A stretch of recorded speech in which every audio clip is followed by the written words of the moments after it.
Now, good God. Let's move on to college basketball, brother. Syracuse nasty. Syracuse nasty, son. But let me tell you something, man. What you think about that Wichita State train? Let me hear it. Let me hear it. Let me hear it. I'm hearing crickets chirping. What's up? What's up, George?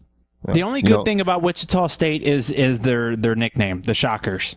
The Shockers are good because they're shocking the fuck out of people because they haven't lost yet this season. But I'm going to tell you what. There have been some shockers over the last few years. And 20 years ago it was Gonzaga. And then recently it was VCU. Then it was George Mason. And every year or every few years, we see one of these teams come out the Mid-American or these, not big universities, and they blossom. And what happens is they start to get recruiting power. Did you say they blossom? Blossom. I like that word. That's my word for the show. Blossom. You don't like it? Does it not working for you? You don't like that shit? It's different. I mean, I'm just sitting here looking at some other teams that in your mind would probably blossom. St. Louis, Creighton, San Diego State, who's been consistent the last couple seasons, and then the shocker, if you will, of Wichita State that's sitting at 23-0. Yeah, but I mean, you look at these teams like Wichita State and Creighton and St. Louis, and they all did well in the tournament last year and have done pretty well in the last few years, and they have the ability to recruit now. And people are like, fuck this, I'll go ball here. And I mean, the perfect example is Creighton. You got Doug McDermott. I mean, this guy, I know you're high as shit on him. You're smoking some of his shit right now, aren't you? Well, I mean... They have him with the Wooden Award all wrapped up at 6'8", 225. I mean, he's doing the damn thing, but they're 18-3. And look, we're right now in the beginning of February. Shit's going to get real toward the end of the month when these conference tournaments come out, and then we start seeing seeds, and we're getting bubble teams. But, I mean, I don't really give a shit what Creighton, St. Louis, San Diego State, Wichita State, or even Duke. Duke's going to have its hands full this weekend because this time, they get to play at home, but they have to play Syracuse, who has a nasty zone defense, who's long at almost every position, and they're quick. And they're 21-0, and they're 21-0 for a reason, because I think Boeheim and Krzyzewski are probably two of the best college coaches I've ever seen do their job. Oh, without it, because they do it every year the right way. Well, and the little guy, the midget, the sawed-off dude up at Michigan State. Yeah, Izzo and the Hizzo. But anyway, he does it right too. Oh, half squat. Oh, hell yeah. Oh, tattoo and shit. But well, I'm glad to see Arizona return to prominence because I remember back with Lute Olson and Miles Simon and Jason Terry and all the kids they had running and gunning out there. So I'm glad to see them back at the top and returning to prominence. And Arizona is, in one poll they got them at 3, the other poll they got them at 2. They've only dropped 1 this season. They're the team out. They're representing the Pac, the Pac-12 this year. They look great. I see them probably being a number 1 seed when we get into March. Because I just don't see them dropping a lot more games and. I mean, I don't see anybody, obviously they're going to be matched up against a bunch of teams in the Pac-12, and who else is even a player in the Pac-12 this year? I think if I'm looking at the rankings, I go down the line, I don't know if they even have another team that's ranked in the top 25 in the Pac-12. I don't think they do. And while we're talking about weak conferences, the SEC doesn't look good with the exception of Florida. Florida is the only SEC. It's so funny because we just got done dealing with football where it seemed like, 6 out of the top 15, 20 schools were SEC schools. Right. And then in basketball, it's totally different. Totally. I think, is it Florida and maybe Arkansas are the only SEC schools to win? No, that'd be Florida, and Florida. Well, Arkansas won a national championship years ago, too. Yeah, but Arkansas I'm talking about right now in the top 25. Oh no. In the SEC right now, I mean, you got Florida. It's Florida. And that's it. I mean, I don't think, and Kentucky. Is Kentucky in SEC? No, Kentucky's they're not. Wait. That's right. In football, are they in it? I mean, basketball, are they in it? I don't know. No, what are they in? Aren't they different? I can't remember. Are they? No, they should. No, they're in the SEC, yeah. They are in the SEC. That's what I'm talking about. Right now they're 17-5. So, I forgot all about Kentucky. I don't think of Kentucky as a... You never see them in football. Right, you never see them because they're like hidden, but you forget that they're in the SEC. But they're another team. So it's Kentucky, Florida, and Florida are holding it down for the SEC. Yep, that's it. But if you look at that, Florida in the last 10 years, there's been. I mean, I think you've got 3 championships out of those 2 teams, 3 or 4 championships. Yeah, Florida won back to back. Florida won back to back, and then Kentucky one year when they had John Wall. So I mean, I guess they're representing, but I don't think that any of those teams are going to be a factor this year. I don't. Nay. Yeah, I don't think that. I think Wichita State is going to surprise people, man. I think they'll end up. I think this is the thing. This is why. I think that they'll get in there as a number 1 seed. I mean, people are like, oh, but let me tell you something. If you go undefeated or you only drop 1 loss, you're going to be a number 1 seed more than likely. Because, I mean, if you look at San Diego State's dropped 1, they've got the reputation like Wichita State. They're not playing that many people. Florida's dropped 2. They'll be a number 1 seed. I mean, maybe Villanova, Cincinnati squeezes in there if they continue to do what they're doing. But I think Wichita State ends up being a number 1 seed.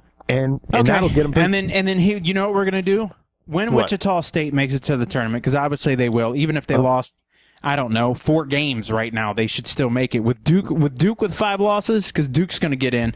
I'm thinking, here's what we're gonna do. We're gonna make a bet. We're gonna pick We're gonna pick a round, and we're gonna see if Wichita State can make it to it or don't make it to it. And we're gonna bet on that. It'd be very simple. Sweet 16. That'll be the fairest thing. You think they'll make it to the Sweet 16?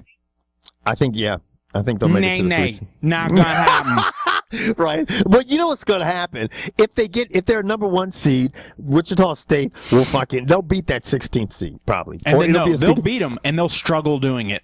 And that's the problem. But then they're going to get bounced the next round because they're going to have to face that 8 or 9, which is always a good seed. I mean, come on, man. We see the teams that sit at 8 and 9 because I mean, at 8 and 9, and you could have a major player you could have a crazy ACC team. You could have any of these teams: Pittsburgh, Memphis, Gonzaga, Connecticut, Oklahoma, Oklahoma State, Kentucky, Iowa State, Texas.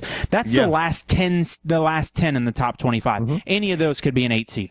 And that's where I think could hurt Wichita State is because I think when they play at an 8 or 9 seed, and you might be onto something, George, is that they could go up against a team that has a lot of depth. Come on, you meet Kentucky. Bring the loop, boys, because they're going to take it right in the shitter. That's right. Wichita State probably has a lot of their starting 5 is deep, but once the people start coming off the bench, their depth will fall off considerably compared to a team like Kentucky or Oklahoma if or Wichita Memphis. State's one of their starting 5 gets in foul trouble, if they pick up 2 or 3 fouls in the first half, it's a wrap. Yeah. So it's going to be interesting to see how all that pans out. In all honesty, I would love to see Wichita State versus St. Louis or Creighton in the finals. That's what I would like to see because everyone's bracket would just be covered in red X's. Who do we have in the Final Four last year? There were 2 teams like that, or was it the year before? There were 2 big. Well, you had VCU and George Mason, didn't you? Weren't they both? Yeah, it wasn't last year, but it was the year before, and I like that. I love that, and that's exactly why you're seeing these Wichita States and teams like that. As I said, blossom because they get in the Final Four. You got ballers sitting there going, "Well, shit, man. You know what? I know if I go to Kentucky or Florida or if I go to Duke or anything, I'm not going to start, man. But if I go to Wichita State, I'll start." And that's what's going to happen, man. And they're going to build up these fucking programs like Gonzaga has built up their program over the last 20 years, Anyway, exactly. But they're up there, aren't they? Is Gonzaga? They're sitting at 20, aren't they? In one poll, they're sitting at 20.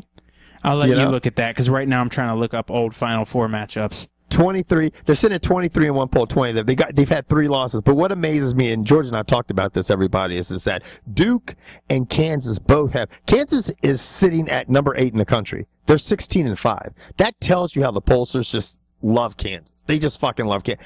They've lost 5. They've dropped 5 games, and they're sitting at 5. The same thing applies to Duke. Duke is sitting at 17-5, and they're sitting at number 11 in the country. I mean, they're any of these other teams, drop 5 or 6, they might be lucky to be in the top 25, but not Duke and Kansas. Yeah, it's I don't know. It's funny. I think you get a little bit of credit. Well, you had in 10 and 11, you had Butler in the finals. Yeah. They lost to Duke and Connecticut. You had back-to-back years where Butler made it to the finals, and I don't think Butler has the firepower this year to do that. If you were to take the 3 most prestigious basketball programs in the country, most notable, what would you say they were? I'll tell you who I think they were. Duke, Duke is one, definitely. UCLA. I wouldn't say. Okay, go ahead. Well, if you're talking about history, if you're talking over history. Okay. Yeah, well, UCLA, yeah, because of John Wooden and everything. Yeah. And I mean, used to be like prestigious because I'm thinking all the time, not just, Yeah. I'd say Duke, UCLA, and that number 3 would be tough. I want to say like Kentucky or Kentucky, because you got to go back to the Adolph Rupp years. Right. That's what I was going to say. I was going to say at more recently, Duke, Kentucky, and Kansas. I would say those programs are just, everybody expects them to be at the top every year. And it's so funny. Well, and for a while there, you could even, in the argument right there, you could even say the Tar Heels. Yeah, but the last couple of years they've been backsliding. So it's just, there's a lot of prestigious schools. I mean, I think it'd be hard to narrow it to 3, but I like the 3 you picked, and that's a tough question because it depends on how far you're going back in history. Right, and you could in UCLA and put North Carolina, but even those teams right now, you look at them, and Kentucky, Duke, and Kansas all have 5 losses, and they're basically in the top 14. And look at Louisville. Louisville's been, they've been putting out good squads. I mean, they just won a national title. Yeah. Not too long. What did they win it last year? Yeah, they won it because Kevin Ware had that blowout and they still won. That blow. Yeah, Patino's just a nasty fucking coach too. I always get he's just fucking a great coach. You got a lot of great coaches right now. You got Calipari, you got the guy you just mentioned. Jesus, I'm losing my mind. Patino. You got it's just I don't know. College basketball is wide open this year. I like Boeheim and I like what he's doing in Syracuse. I do. He and just I think retools, runs that zone, passes off players to the Bernie Fine. Yeah, he's you're dirty as shit. And I think at the end of the day, I think you'll see Syracuse in the Final Four again this year. I just think I think Boeheim in these last few years, he's just focused. He's got it down.